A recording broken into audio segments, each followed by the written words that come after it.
All right, guys, I know the scene is different, but I have been in the hospital many times these past few months, and I'm not able to be consistent like I want to. But then God spoke to me. He's like, "Yo, you can't be on screen, but you still have a voice." So I said, "Okay, what am I supposed to do?" This program came across my lap, and I was like, "Okay, I can learn this program, and here it is, and we're gonna do it this way."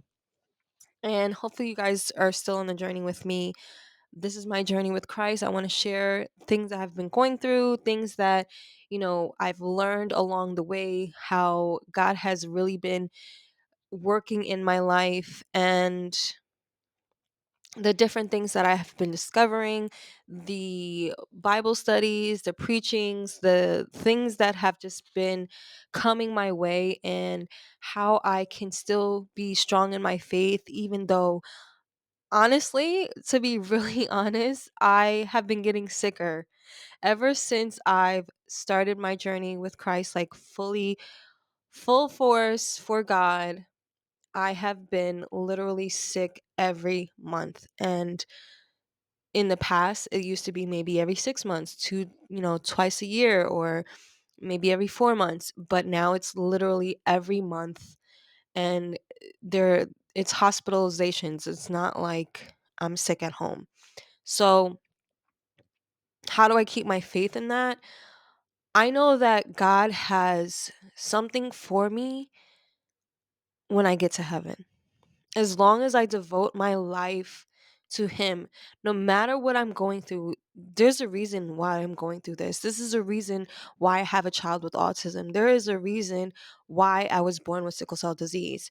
And in my suffering, I find joy in God, knowing that He has the say at the end of the day. He still has me here. He still has me to be able to take care of my child, to be able to be present, be able to do this podcast, be able to do certain things that other people with sickle cell have not been able to do. So even in my suffering, I'm going to glorify God because I know that my reward in heaven is going to be great. So anybody going through an illness, anybody that has cancer or uh, something that is detrimental to their life, understand that you were given that. God allowed that to happen because your reward, as long as you dedicate your life to Him, your reward in heaven is going to be great.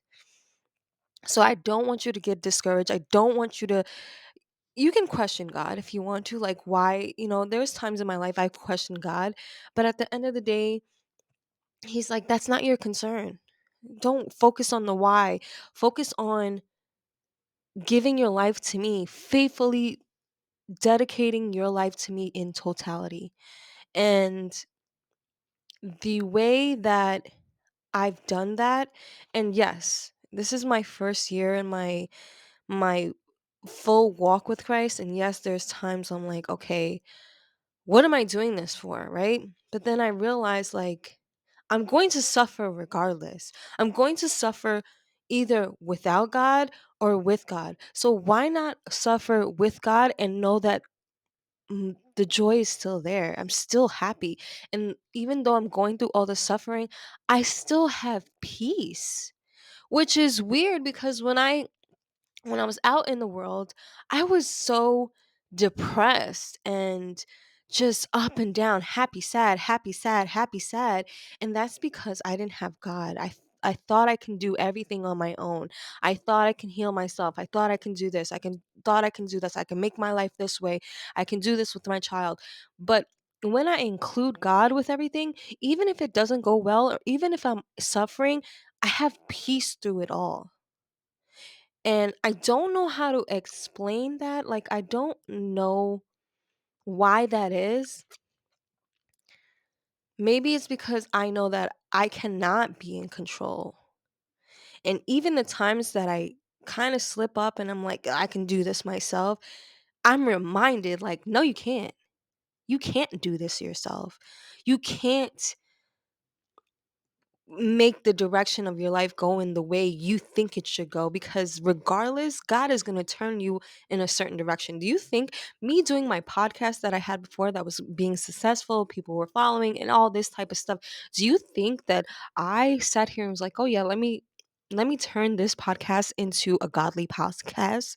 Like, I never thought of that. I never thought that that would even be an avenue for me to go, right? I knew nothing about the Bible. I knew nothing about, not that I didn't know. I grew up in church, but it's like I didn't have no belief in God. Yes, I knew about certain things, but I didn't have a full understanding.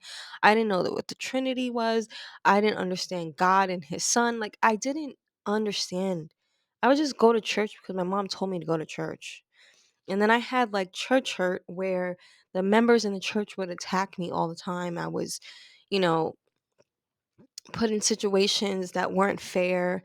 And God let that happen to show me that, the people around you don't determine your faith. It's you, it's your belief in me. And no matter what people do to you, you have to understand that they're still a child of mine and show more love to them. Sounds crazy, but those who persecute you, I don't know what the scripture is, but those who persecute you, love them more, pray for them, right? So, in all, this journey, it's been a, what are we, where are we in August? Oh, it's actually over a year. So, July made it a year. July, so we're a year and 1 month. And I just been finding peace. Like, I don't worry. I used to worry so much, like, oh, what am I gonna do next? What am I gonna do? Like, I gotta do this. I gotta do, and I don't worry now. I just let things flow. When I come from the hospital, like, my energy is so low. I go through sometimes withdrawals. There's a lot of things that are into play. And then sometimes I'll sit around and be like, dang, the house is out of order. And I used to worry, like, oh my gosh, I need to get up and clean. I need to do this. I need to do that. And now it's like, okay, you just came from the hospital. God will make you well enough to clean what you can. Like, get what's in order. Whatever you can do today is what you can do today. What you can do tomorrow is what you can do tomorrow. There's no worry behind things. Financially, I don't worry about stuff. Things with my son, I don't worry about.